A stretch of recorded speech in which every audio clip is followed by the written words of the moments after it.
स्वागत है आपका वाईपी एजुकेशन ट्रिक चैनल पर। तो दोस्तों इस वीडियो में आज हम बात करने वाले हैं डीएलएड सेकंड सेमेस्टर, सब्जेक्ट है आपका हिंदी के वस्तुनिष्ठ जो क्वेश्चन हैं वो हम इस वीडियो में कवर करने वाले हैं। राजन सीरीज के ये वस्तुनिष्ठ क्वेश्चन हैं। और आपको एक बात और बता दें, देखिए ये आपका पार्ट 1 है, ठीक है। पार्ट 1 और पार्ट 2 में हम 2 वीडियो में इसके ऑब्जेक्ट है वो कवर करेंगे। तो ये पार्ट 1 है और नेक्स्ट डे आएगा वो पार्ट 2 आएगा। तो पार्ट 1 और पार्ट 2 आप कंप्लीट देखिए।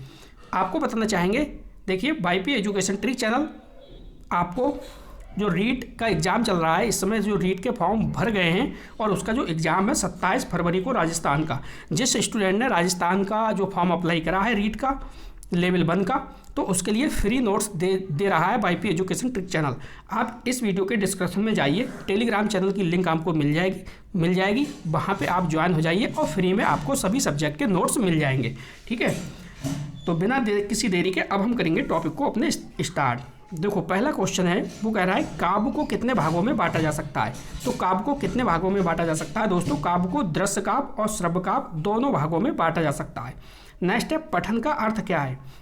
तो देखो पठन का अर्थ क्या है, क्वेश्चन कह रहा है सास्वर वाचन। तो सास्वर वाचन भी है पठन का अर्थ, मौन वाचन भी है। तो आ और बा यहाँ पे भी सही हो जाएगा। अगला क्वेश्चन देखो, वह कह रहा है मौन वाचन का उद्देश्य क्या है। मौन वाचन का उद्देश्य क्या है? तो क्या होना चाहिए, देखो वाचन गति का विकास होता है, बिल्कुल सही बात है। इसमें मौन वाचन से क्या होगा, वाचन गति का विकास होगा। नेक्स्ट है पठित सामग्री का अधिग्रहण, और सा ऑप्शन है इसमें देखो वाचन का अभ्यास, और डी ऑप्शन है इसमें आ बा दोनों। तो यहाँ पे पठित सामग्री का अधिग्रहण भी होगा। तो इस प्रकार से अ और बा दोनों वाला विकल्प सही हो जाएगा। अगला क्वेश्चन देखो आप। अगला क्वेश्चन कह रहा है, अभी यहाँ पे आपको निशान लगे हुए मिल रहे हैं, लेकिन 4-6 क्वेश्चनों पे निशान हैं, आगे निशान आपको नहीं मिलेंगे। देखो जो शब्दांश किसी शब्द के आदि का मतलब है शुरू में, आदि से निकलकर उसके अर्थ को बदल देता है, वह क्या कहलाता है? आदि का मतलब है अंत, ठीक है, अंत ध्यान रखना। आदि का क्या मतलब है? अंत है, शुरू नहीं है। आदि का मतलब है अंत। तो क्या कहलाएगा, ये आपसे क्वेश्चन पूछ रहा है। तो ये कहलाएगा प्रत्यय। क्या कहलाएगा? प्रत्यय। अगला क्वेश्चन देखो। अगला क्वेश्चन है संज्ञा के स्थान पर प्रयुक्त होने वाले शब्द क्या कहलाते हैं। तो जहाँ पे देखो जो सरल क्वेश्चन है उसमें हम समय नहीं लेंगे, ठीक है। हम डायरेक्ट क्वेश्चन का आंसर आपको बताएंगे, जिससे कि माइंड में आपके सेट होता चले। संज्ञा के स्थान पर प्रयुक्त होने वाले जो शब्द हैं वो सर्वनाम कहलाते हैं। नेक्स्ट है सिरा। संयुक्ताक्षर निम्नलिखित व्यंजन के मेल से बना है। तो देखो ये किससे बना है? पहला ऑप्शन, दूसरा ऑप्शन, तीसरा ऑप्शन, चौथा ऑप्शन। सभी ऑप्शन आपके सामने हैं। तो यहाँ पे देखो ये जो सा है और धन रा धन आ, ये हलंत है, ठीक है। ये वाला पहला वाला ऑप्शन बिल्कुल सही है। खा का उच्चारण स्थान क्या है? अब देखो उच्चारण स्थान के लिए आपको क्या करना पड़ेगी, आपको भाई इसकी टेबल याद करनी पड़ेगी, ठीक है, वरना ये क्वेश्चन आप नहीं बना पाओगे। तो सबसे पहले आप वर्णमाला को कवर कर लेना।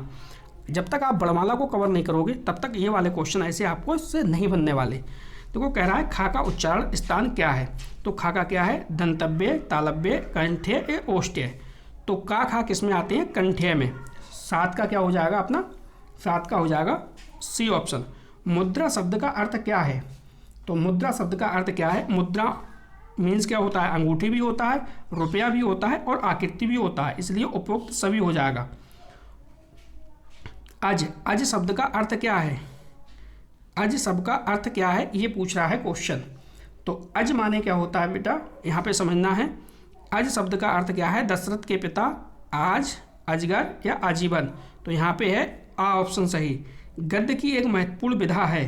तो गद्य की एक महत्वपूर्ण विधा क्या है? कहानी है, उपन्यास है, निबंध है या संस्मरण है। तो गद्य की एक महत्वपूर्ण जो विधा है वो हो जाएगा कहानी। पहला वाला ऑप्शन यहाँ पे सही हो जाएगा। अगला क्वेश्चन देखो। अगला क्वेश्चन कह रहा है कि भाई कहानी के आधार पर कहानी के भेद हैं। कहानी तत्व के आधार पर कहानी के भेद कितने हैं? 1 है, 2 है, 3 है या 4 हैं। तो हमारा जो करेक्ट आंसर है वो 4 हैं। कहानी की विधियाँ मानी जाती हैं। तो कहानी की विधियाँ कितनी मानी जाती हैं ये आपको बताना है, 3, 4, 1 या फिर 2। तो जो कहानी की विधियाँ मानी जाती हैं, ये 4 विधियाँ मानी जाती हैं, ये आपको ध्यान रखना है। चाहे कहानी की विधियाँ पूछे, चाहे फिर कहानी तत्व के आधार पर कहानी के भेद पूछे, दोनों की संख्या क्या है, 4 है। अगला क्वेश्चन देखो। अगला क्वेश्चन है आरंभिक अवस्था के बच्चों में कहानी शिक्षण की सर्वाधिक उपयुक्त विधि है। आरंभिक मतलब जब बच्चा पढ़ना शुरुआत करता है, जब बच्चा बैठता है, ठीक है, उस समय चित्र विधि है, वार्तालाप है, या प्रश्नोत्तर है, या कहानी कथन है। तो इसमें करेक्ट आंसर होगा चित्र विधि। जैसे आप बच्चा जैसी क्लास में बैठता है पढ़ने के लिए, स्टार्टिंग में आप भेजते हो, तो देखो ऐसी प्रकार से क्या करता है बच्चा, पेन से चिन्हना करता है, ये चिन्ह करता है, चिन्हना, ये क्या है, ये चित्र है, ठीक है। तो ये ध्यान रखना है आपको, चित्र विधि। अगला क्वेश्चन, वाक्यों का वर्गीकरण कितने आधारों पर किया जाता है। तो वाक्यों का वर्गीकरण कितने आधारों पर किया जाता है, 2, 3, 4 या 5। तो वाक्यों का जो वर्गीकरण है वो 2 आधारों पर किया जाता है, ये आपको ध्यान रखना है। जिन वाक्यों में एक उद्देश्य और एक विधेय होता है उसे क्या कहते हैं। काफ़ी अच्छा क्वेश्चन है और इम्पोर्टेंट क्वेश्चन है, इस पर आप स्टार लगाओ। जिन वाक्यों में एक उद्देश्य एक विधेय होता है उसे क्या कहते हैं, एकल वाक्य, सरल वाक्य, मिश्र वाक्य या फिर संयुक्त वाक्य। करेक्ट आंसर आपको चुनना है। तो देखो, जिन वाक्यों में एक उद्देश्य और एक विधेय होता है ये होते हैं सरल वाक्य।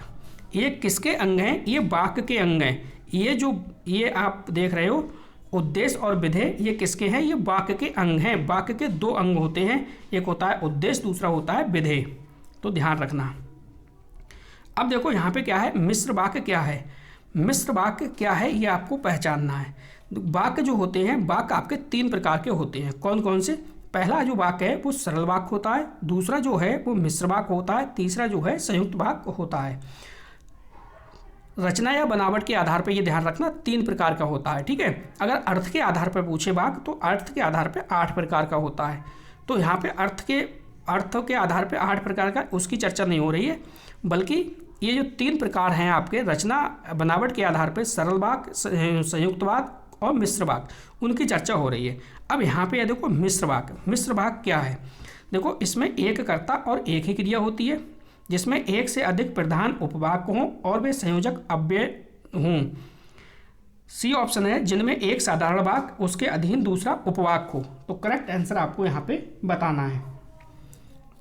तो यहाँ पे सा वाला ऑप्शन बिल्कुल सही होगा, जिनमें एक साधारण वाक्य हो तथा उसके अधीन दूसरा क्या हो, उपवाक्य हो। ये क्या कहलाएगा, ये मिश्र वाक्य कहलाएगा।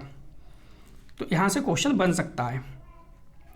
अब देखो यहाँ पे क्वेश्चन अच्छा है, जिन वाक्यों में एक से अधिक प्रधान उपवाक्य हों और वे संयोजक अव्यय जुड़े हों उसे क्या कहते हैं, विधिवाचक, सरल वाक्य, मिश्र वाक्य या संयुक्त वाक्य।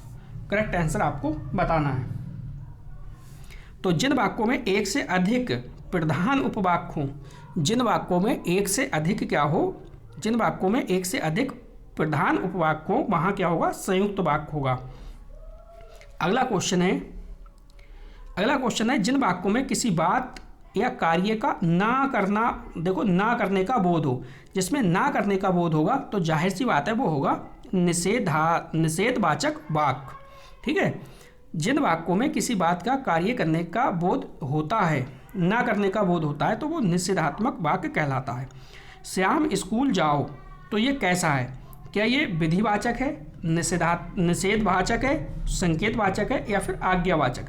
देखो किसी बच्चे से आप कह रहे हो उसका नाम श्याम है, श्याम स्कूल जाओ, तो आप क्या कह रहे हो, आप उसे आज्ञा दे रहे हो। क्या कह रहे हो, आज्ञा दे रहे हो, तो ये आज्ञावाचक है, ठीक है। अगले चलते हैं। अगला क्वेश्चन देखिए, ये आपके जो अर्थ के आधार पर 8 प्रकार हैं वो ही चल रहे हैं अभी। चलो आगे समझो। आहा, आहा कितने सुंदर दृश्य हैं, वाक्य किस प्रकार का है। तो देखो ये वाला जो निशान है आप समझ गए होंगे और आपने अपना आंसर भी चुन लिया होगा, ये विस्मयवाचक है। अगला क्वेश्चन है, रमेश पढ़ा लिखा है या नहीं। जब रमेश पढ़ा लिखा है या नहीं, इसमें क्या है, संदेह, ठीक है, संदेह हो रहा है, तो इसमें हम जाएंगे किसके साथ, सी ऑप्शन के साथ, क्योंकि भाई हमें पता नहीं है कि रमेश पढ़ा लिखा है या नहीं है, तो संदेहवाचक हो जाएगा। अगला देखो, जिन वाक्यों में किसी प्रकार की इच्छा या कामना का बोध होता है तो उसे क्या कहते हैं। जिन वाक्यों में किसी प्रकार की इच्छा या कामना का बोध होगा तो उसे क्या कहेंगे, उसे हम कहेंगे इच्छावाचक वाक्य। नेक्स्ट है किस प्रणाली से छात्रों में सक्रियता बनी रहती है। देखो अब यहाँ पे हो रही है सक्रियता की बात, तो इसमें भी आपको ध्यान रखना है। इशारे में क्वेश्चन आपका गलत हो जाएगा, इसलिए ध्यान से आंसर देना है। प्रश्नोत्तर प्रणाली है, अभिनय प्रणाली है, गीत प्रणाली है या व्याख्या प्रणाली है। अब देखो व्याख्या प्रणाली तो आप काट दो, व्याख्या प्रणाली में तो छात्र की सक्रियता नहीं रहती है बल्कि टीचर की सक्रियता रहती है। गीत प्रणाली भी नहीं है और अभिनय प्रणाली, देखो यहाँ पे है प्रश्नोत्तर प्रणाली। अगर छात्र से प्रश्न उत्तर प्रणाली का यूज करते हो तो छात्र उसमें क्या रहे सक्रिय रहता है। अगला क्वेश्चन है मनुष्य के भावों की अभिव्यक्ति होती है। मनुष्य जो है वो अपने भाव है वो किस प्रकार से अभिव्यक्त करता है, क्वेश्चन ये कह रहा है संकेतों द्वारा, वाणी द्वारा, भाव भंगिमाओं द्वारा, उपयुक्त सभी। करेक्ट आंसर इसका आपको चुनना है। तो देखो मनुष्य जो है वो अपने हाव भाव जो है ना, भाव अभिव्यक्त करता है वो संकेत के माध्यम से भी करता है, क्योंकि आप देख रहे हो आप कई बार क्या है सिर हिला के भी काम चला लेते हो, और वाणी द्वारा यानी वाणी के माध्यम से भी, तो इसलिए यहाँ पे उपयुक्त सभी वाला सही हो जाएगा। अगला क्वेश्चन है स्वतंत्र अभिव्यक्ति से बच्चों का कौन सा पक्ष मजबूत होगा, रचनात्मक, कलात्मक, सृजनात्मक, इनमें से कोई नहीं। तो देखो स्वतंत्र अभिव्यक्ति से जो बच्चों का जो मजबूत पक्ष होगा वो होगा सृजनात्मक, यानी सा वाला ऑप्शन यहाँ पे सही है। अगला क्वेश्चन देखिए, अगला क्वेश्चन है यहाँ पे मानव अपने भावों को ध्वन्यात्मक रूप से प्रकट करता है उसे मौखिक अभिव्यक्त कहते हैं। कथन है, ये कथन किसका है, तो ये कथन आपको बताना है, ये आपको याद ही करना है। ये है रमन बिहारी लाल का। किसका है, रमन बिहारी लाल का। मानव अपने भावों को ध्वन्यात्मक रूप से प्रकट करता है उसे मौखिक अभिव्यक्ति कहते हैं। ये कथन किसका है, रमन बिहारी लाल का। मौखिक अभिव्यक्ति में नहीं आता, तो मौखिक अभिव्यक्ति में क्या नहीं आता वो आपको पहचानना है। अब देखो क्या वार्तालाप आती है मौखिक अभिव्यक्ति में, भाषण, वाद विवाद या फिर कविता लेखन। मौखिक अभिव्यक्ति में नहीं आता, जो नहीं आता वो आपको बताना है यहाँ पे, ठीक है। तो ये वार्तालाप, भाषण और वाद विवाद ये तो सभी हैं, लेकिन कविता लेखन नहीं आता।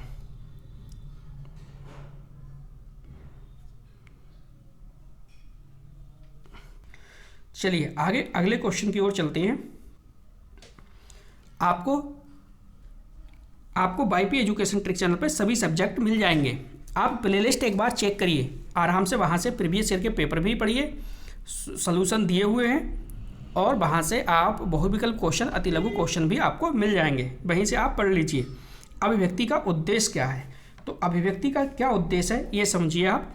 देखो अभिव्यक्ति का उद्देश्य होता है भाषा और साहित्य में रुचि का विकास करना, बिल्कुल सही है। भाषा और साहित्य में रुचि का विकास करना अभिव्यक्ति का उद्देश्य है, और बोलने की योग्यता भी है, लिखने की भी योग्यता है, इसलिए हमारा उपयुक्त सभी के साथ आंसर चला जाएगा। मौखिक अभिव्यक्ति की विशेषता होती है, तो मौखिक अभिव्यक्ति की विशेषता क्या होती है, शुद्ध उच्चारण, शुद्ध भाषा की अभिव्यक्ति और सशक्त भाषा, उपयुक्त सभी। तो सी यहाँ पे डी वाला ऑप्शन है, यहाँ पे भी हमारा सही हो जाएगा। चलो अगले क्वेश्चन की ओर चलते हैं। तो ये देखिए विचार किसके हैं भाई, किसने कहा था कि मेरा विचार है कि पाठशाला के जीवन में अंतिम वर्ष तक लिखित कार्य की अपेक्षा मौखिक कार्य उपयोगी सिद्ध होता है। तो ये कथन किसका है, तो सीधे सीधे आपको याद रखना है लेम बार्न का ये कथन है। अगला क्वेश्चन है साहित्य में रुचि उत्पन्न की जा सकती है, तो साहित्य में रुचि उत्पन्न किसके द्वारा की जा सकती है, वाद विवाद की प्रतियोगिता के द्वारा, बिल्कुल सही है, ये भी सही है। अंताक्षरी के माध्यम से, तो ये भी ऑप्शन सही है, और कवि दरबार इसके माध्यम से भी, तो इसका मतलब है हमारा डी ऑप्शन यहाँ पे बिल्कुल सही हो जाएगा। अगला क्वेश्चन नंबर 32, लिखित अभिव्यक्ति का उद्देश्य क्या होना चाहिए, या लिखित अभिव्यक्ति का उद्देश्य क्या है, स्वतः लेखन में रुचि, सूत्र लेखन, शब्दकोश में वृद्धि या उपयुक्त सभी। तो इसका भी आंसर आपकी समझ में आ रहा होगा। देखो स्वतः लेखन में रुचि ये भी है, और सूत्र लेखन ये भी है, और शब्दकोश में वृद्धि सी भी सही है, इसका मतलब डी ऑप्शन हमारा यहाँ पे सही हो जाएगा। अगला क्वेश्चन देखो, संकेत वाचक वाक्य, तो तो हिंदी में देखो वाक्य वाला टॉपिक आप अच्छे से कवर कर लीजिए। वाक्य के कितने अंग होते हैं? 2 अंग होते हैं, उद्देश्य और विधेय। इसी प्रकार से रचना या बनावट के आधार पर जो वाक्य होते हैं वो 3 प्रकार के होते हैं, सरल वाक्य, संयुक्त वाक्य, सरल संयुक्त और मिश्र वाक्य। इसी प्रकार से अगर आप अर्थ के आधार पर देखोगे वाक्य तो वो 8 प्रकार के हैं। 8 प्रकार हैं, वो भी आप अच्छे से याद कर लीजिए। यहाँ से पेपर में भर भर के क्वेश्चन आपके हिंदी में पूछे जाते हैं। चलो, संकेतवाचक वाक्य चुनिए। तो संकेतवाचक जो वाक्य है वो कौन से हैं? ईश्वर सर्वशक्तिमान है। बी है ईश्वर का वास प्रत्येक हृदय में है। ईश्वर करे आप जल्दी स्वस्थ हो जाओ। ईश्वर की माया कहीं धूप कहीं छाया। तो इसका भी आंसर आपने समझ लिया होगा। देखो संकेत में क्या मिला? ईश्वर करे कि आप जल्दी स्वस्थ हो जाएं। ईश्वर करे कि आप जल्दी स्वस्थ हो जाएं। तो यहाँ पे सी ऑप्शन बिल्कुल सही है। अगला क्वेश्चन देखो। अगला क्वेश्चन है मयंक सुंदर है। मयंक सुंदर है, वह हंसमुख भी है। इस वाक्य का सरल वाक्य में रूपांतरण होगा। तो सरल वाक्य में रूपांतरण क्या होगा? मयंक सुंदर तथा हंसमुख भी है। हंसमुख भी है। बी ऑप्शन है मयंक सुंदर है लेकिन हंसमुख है। मयंक सुंदर और हंसमुख है। मयंक सुंदर भी है और हंसमुख भी है। अब देखो यहाँ पे लग गया और इसमें, तो ये तो हो नहीं सकता और ये भी आपका नहीं हो सकता, क्योंकि ये चला जाएगा आपके, ये दोनों चले जाएंगे संयुक्त के साथ। अब आपका ए और बी ऑप्शन बचा। तो ए और बी ऑप्शन में आपको चुनना है। 1 मिनट रुकिए। यहाँ पे सरल वाक्य की बात कर रहा है ना, मयंक सुंदर है वह हंसमुख भी है। तो यहाँ पे सी ऑप्शन सही होगा, मयंक सुंदर और हंसमुख है। अगला क्वेश्चन देखिए। अगला क्वेश्चन है जिस विकल्प में सही विराम चिन्ह का उपयोग हुआ है उस पर चिन्ह लगाइए। नहीं यह मुझसे ना होगा। नहीं यह मुझसे ना होगा। नहीं यह मुझसे ना होगा। नहीं यह मुझसे ना होगा। तो करेक्ट आंसर आपको बताना है। चारों ऑप्शन आपके सामने हैं। तो सही विराम चिन्ह जो यूज हुआ है वो ए वाले में हुआ है। नहीं यह मुझसे ना होगा। नहीं यह मुझसे ना होगा। अगला क्वेश्चन, एक व्यक्ति से प्रश्न किए जाने पर उत्तर नहीं मिलता या गलत उत्तर मिलता है तो दूसरे से प्रश्न किए जाने पर वाक्यांश में कौन सा चिन्ह लगाया जाता है? प्रश्नवाचक, विस्मयवाचक, पूर्ण विराम या फिर अर्धविराम? क्वेश्चन को ध्यान से आप समझ लो। एक व्यक्ति से प्रश्न किए जाने पर उत्तर नहीं मिलता तथा गलत उत्तर मिलता है तो दूसरे से प्रश्न किए जाने पर वाक्यांश में कौन सा चिन्ह लगाया जाता है? तो ये होगा प्रश्नवाचक। क्या होगा? प्रश्नवाचक। अगला क्वेश्चन देखिए। अगला क्वेश्चन है किस विकल्प में विराम चिन्हों का सही प्रयोग हुआ है? यानी किस विकल्प में विराम चिन्हों का सही प्रयोग हुआ है? जीवन विश्व की संपत्ति है। जीवन विश्व की संपत्ति है। जीवन विश्व की संपत्ति है। जीवन विश्व की संपत्ति है। सिर्फ कॉमा और इन्वर्टेड कॉमा और क्वेश्चन मार्क का आपको ध्यान रखना है। उसी के आधार पे आपको पहचानना है। तो सबसे शुद्ध जो आंसर है वो आपका पहला वाला है, जीवन विश्व की संपत्ति है। अब ये गलत इसलिए है क्योंकि यहाँ पे देखो ये अर्ध कामा लगा है। अगला क्वेश्चन 38 नंबर क्वेश्चन देखिए आप।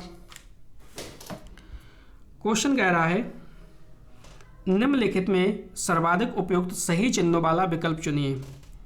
तो चारों ऑप्शन आपके सामने हैं। करेक्ट आंसर मैं बता दे रहा हूँ क्योंकि यहाँ पे थोड़ा समय ज़्यादा लग रहा है। वह आए या ना आए मैं अवश्य आऊँगा। वह आए या ना आए मैं अवश्य आऊँगा। तो यहाँ विराम चिन्हों का यूज हुआ है। विराम चिन्ह आपको देखते हुए सही करना है। अब देखो यहाँ पे उपयुक्त में कौन सा शब्द ई प्रत्यय से बना है? तो देखो भूखा में तो ई प्रत्यय है नहीं, हंसना में भी नहीं है। अब मालिक में क्या है? मालिक में देखो छोटी ई लगी है और हंसी में क्या है? हंसी में लगी है बड़ी ई। तो आपका क्या हो जाएगा? ए ऑप्शन यहाँ पे सही हो जाएगा। अगला क्वेश्चन कह रहा है महिमा शब्द किस प्रत्यय के संयोजन से बना है? महिमा, तो महिमा में कौन सा प्रत्यय है ये आपको यहाँ पे बताना है। देखो महिमा, यहाँ पे देखो क्या है? महिमा में इस प्रकार से आप देखोगे महिमा। ठीक है, तो जाहिर सी बात है ये छोटी ई है और ये क्या है, माँ, इमा।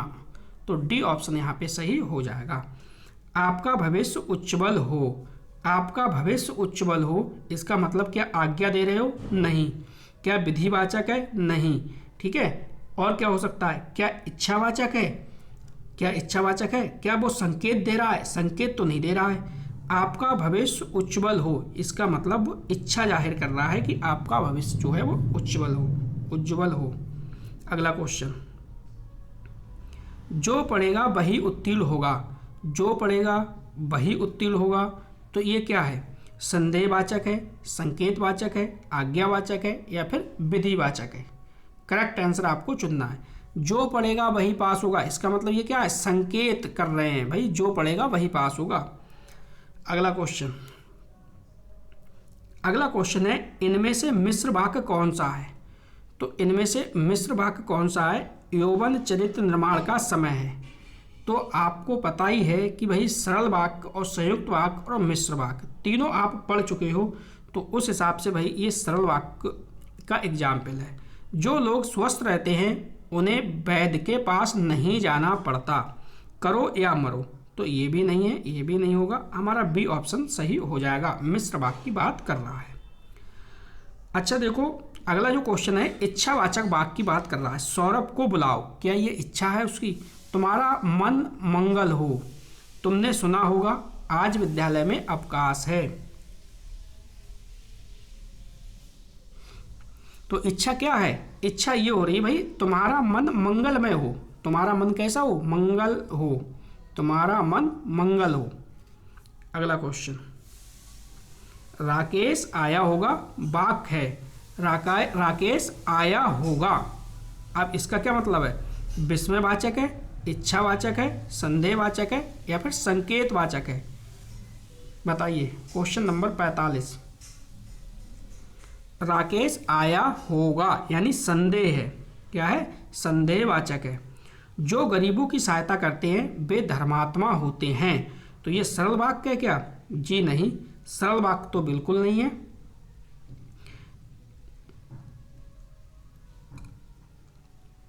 जो गरीब की सहायता करते हैं वे धर्मात्मा होते हैं, ये मिश्र वाक्य है। अगला क्वेश्चन देखिए, मैं चाहता हूं कि तुम्हारे साथ खेलूं, वाक्य किस कोटि का है, मैं चाहता हूं कि तुम्हारे साथ खेलूं, तो ये भी मिश्र वाक्य है, मैं चाहता हूं कि तुम्हारे साथ खेलूं। विस्मयवाचक वाक्य का चयन कीजिए। तो मधुर वाणी का तप करता है, मधुर भाषण वाणी का तप है। कटु वचन मन को आहत करता है, छी कितनी बुरी बात है, गंदगी सदैव हानिकारक है। तो यहाँ पे देखो सी वाले ऑप्शन की तरफ देखो, आपका जो करेक्ट आंसर है वो सी ऑप्शन हो जाएगा। अगला क्वेश्चन देखिए, अगला क्वेश्चन है, आज्ञावाचक वाक्य को चिन्हित कीजिए। आज्ञावाचक जो वाक्य है उसको चिन्हित कीजिए। उसने दरवाज़ा खोला, क्या आज्ञावाचक है, जी नहीं। उसके द्वारा दरवाज़ा खोला गया, आज्ञावाचक है, जी नहीं। क्या वह दरवाज़ा खोल पाएगा, नहीं। जल्दी दरवाज़ा खोलो, ये क्या है, आज्ञावाचक है, जल्दी दरवाज़ा खोलो। सर्वनाम के कितने भेद होते हैं। अब यहाँ पे सर्वनाम के आपको क्या बताना है, भेद बताना है। तो सर्वनाम के कितने भेद होते हैं, 6 भेद होते हैं, ये आपको याद रखना है। सार्वनौमिक विशेषण, सार्वनौमिक विशेषण क्या है, सर्वनाम के बाद आते हैं, क्रिया के बाद आते हैं, संज्ञा के पहले आते हैं या संज्ञा के बाद आते हैं। अगर हम सार्वनौमिक विशेषण की बात करें तो ये आते हैं संज्ञा के पहले, कब आते हैं, संज्ञा के पहले आते हैं। सार्वनौमिक जो विशेषण है वो संज्ञा के पहले आते हैं। अगला जो क्वेश्चन है वो है आलस्य शब्द का विशेषण है, आलस्य शब्द का विशेषण है। तो आलस्य शब्द का क्या होगा, करेक्ट आंसर आपको चुनना है।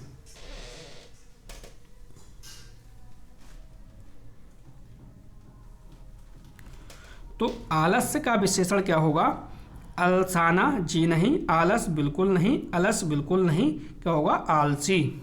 आलस शब्द का विशेषण आलसी। प्रविशेषण, प्रविशेषण किसे कहते हैं? विशेषण की विशेषता बतलाने वाला शब्द या विशेष के पहले लगने वाला विशेषण, विशेष की विशेषता बताने वाला शब्द या फिर विधेय की विशेषता बताने वाला शब्द। करेक्ट आंसर आपको चुनना है। तो देखो जो विशेषण होते हैं ना, तो वो विशेषण देखो यहाँ पे है, यहाँ पे शब्द पहले लिखा है विशेषण और विशेषण से पहले लग गया है प्रा, ठीक है। तो यानी जो विशेषण की विशेषता बताए, जो इस विशेषण की विशेषता बताए उसी को हम प्रविशेषण कहते हैं। तो पहला ऑप्शन देखो, विशेषण की विशेषता बतलाने वाले जो शब्द होते हैं वो प्रविशेषण होते हैं, ये आपको ध्यान रखना है। अगला क्वेश्चन देखो, विशेषण की दृष्टि से अशुद्ध वाक्य का चयन कीजिए। तो यहाँ पे अशुद्ध वाक्य का आपको चयन करना है। आप बुद्धिमान व्यक्ति हैं, शीला गुणवान नायिका है, गुड़िया तेज चलती है, हीरा चतुर बालक है। तो यहाँ पे क्या होगा अशुद्ध। देखो शीला जो है वो गुणवान नायिका, ये अशुद्ध है, बकाया सब सही है। किस वाक्य में सकर्मक क्रिया है? अब देखो सकर्मक क्रिया की बात हो रही है। संजय पानी लाओ, हीरा खाना खा चुका है, छात्र ने शिक्षक को पढ़ाया, बालक लिखता है। अब देखिए संजय पानी लाओ, क्या ये सकर्मक है? हीरा खाना खा चुका है, क्या ये सकर्मक है? शिक्षक ने छात्र को पढ़ाया, क्या ये है? बालक लिखता है, बालक क्या कर रहा है? लिखने का काम कर रहा है, तो इसलिए क्या है ये सकर्मक जो क्रिया है वो क्या है? बालक लिखता है। चलिए इसका जो करेक्ट आंसर आपका होगा वो आपका सी वाला होगा, शिक्षक ने छात्र को पढ़ाया, ये आपका बिल्कुल सही है।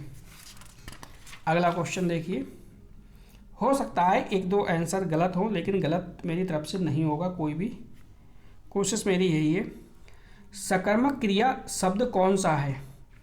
तो सकर्मक क्रिया शब्द कौन सा है? जागना, सोना, हंसना या फिर लिखना। तो यहाँ पे क्या हो जाएगा? लिखना। किस वाक्य में कृतवाच्य है? अब देखो वाच्य जो होते हैं तीन प्रकार के होते हैं, कृतवाच्य, कर्तवाच्य, कर्मवाच्य, अभी आएंगे तीनों। देखो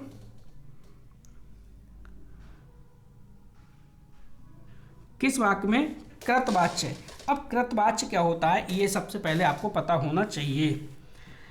ममता पुस्तक पढ़ती है, रमेश स्कूल जाओ, शायद शायद वह राम का भाई है, बैठा नहीं जाता।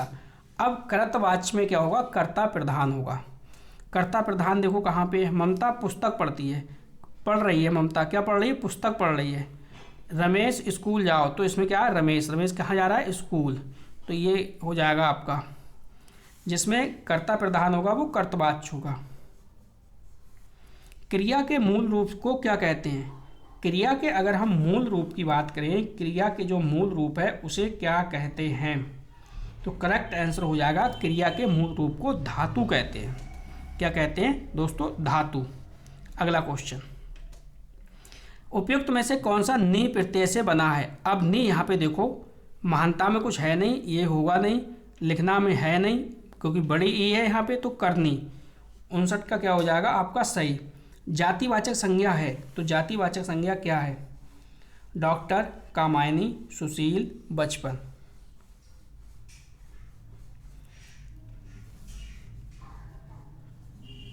तो डॉक्टर, डॉक्टर क्या है? जातिवाचक संज्ञा है।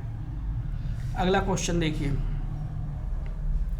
अगला क्वेश्चन है हमारा, निम्नलिखित में से कौन सा शब्द संज्ञा है? कौन सा शब्द संज्ञा है? चारों ऑप्शन आपके सामने हैं। तो जो क्रोध है, क्रोध आपका क्या है? संज्ञा है। कौन सा शब्द हमेशा बहुवचन में प्रयुक्त होता है? तो बहुवचन में क्या होगा आपका? जो प्राण है, प्राण आपका बहुवचन में प्रयुक्त होगा। तो सा ऑप्शन इसमें भी सही हो जाएगा। अगले देखिए, आगे क्वेश्चन किस टाइप के हैं। क्वेश्चन आपके 132 से लेके 145 तक सभी प्रश्नों में 4 वाक्य दिए गए हैं। इनमें से सही वाक्य है उसी को चुनना है, आपको सही वाक्य चुनना है, वही उत्तर आपको बताना है। ठीक है, तो मैं डायरेक्ट इसका आपको आंसर बताते हुए चलूँगा क्योंकि 4 ऑप्शन पढ़ेंगे तो वीडियो काफ़ी लंबा हो जाएगा। क्वेश्चन आपके सामने है, चारों वाक्य दिए हैं, 4 वाक्य में से एक वाक्य शुद्ध है, उस शुद्ध को आपको समझना है। देखो, रवि 7वीं कक्षा में पढ़ता है, बी है रवि 7वीं कक्षा में पढ़ता है। देखिए ऑप्शन हम नहीं बता रहे, ऑप्शन आप खुद पढ़ लो, हम डायरेक्ट आपको आंसर बताएंगे। रवि 7वीं कक्षा में पढ़ता है, यही आपका सही है। अपने सभी सामानों को संभाल कर रखिए, बी ऑप्शन यहाँ पे बिल्कुल सही हो जाएगा। अपने सभी सामानों को क्या है, संभाल कर रखिए। अगला क्वेश्चन है क्वेश्चन नंबर 65। ये है आपका आशीर्वाद आवश्यक है। अगला क्वेश्चन देखो 66 क्वेश्चन क्या कह रहा है, ईश्वर की कृपा से सब सानंद पहुंच गया, बी वाला ऑप्शन बिल्कुल सही है। ईश्वर की कृपा से सानंद पहुंच गया। क्वेश्चन नंबर 67 देखिए, 67 में क्या होगा, उनके एक पुत्र है, अगला क्वेश्चन देखो, अगला क्वेश्चन है 68, उसने बुद्धिमानी का काम किया, तो उसने बुद्धिमानी का काम किया, डी ऑप्शन सही है। अगला क्वेश्चन देखिए 69, अगला क्वेश्चन है उसके पास जो कलम है वह हमारा है, क्या ये सही होगा? बिल्कुल पहला ही वाला ऑप्शन यहाँ पे सही हो जाएगा, उसके पास जो कलम है वह हमारा है। अगला क्वेश्चन देखो क्वेश्चन नंबर 70, अगला क्वेश्चन कह रहा है, चारों वाक्य आपके सामने, एक आंसर सही है इसमें। किसी के चरित्र पर कीचड़ नहीं उछालना चाहिए, पहला वाला सही है यहाँ पे। अगला देखो, आप टेलीग्राम चैनल को ज्वाइन कर लीजिए, वहाँ पे सभी नोट्स आपको मिलते हैं। टैट, सी टैट या फिर किसी भी स्टेट का टैट आप दे रहे हैं तो वहीं से आपको सारे नोट्स मिलेंगे, आप टेलीग्राम चैनल को ज्वाइन कर लीजिए। 71, तो जीवन और साहित्य का घनिष्ठ संबंध है। 72, जो कुछ मेरा है वह सब आपका है, करेक्ट आंसर। चलिए अगला देखिए, अगला क्वेश्चन क्या है, अगला क्वेश्चन 73 में क्या कह रहा है, चारों ऑप्शन आपके सामने हैं। प्रकृति की सुंदरता ने मेरा मन मोह लिया, प्रकृति की सुंदरता ने क्या करा, मेरा मन मोह लिया।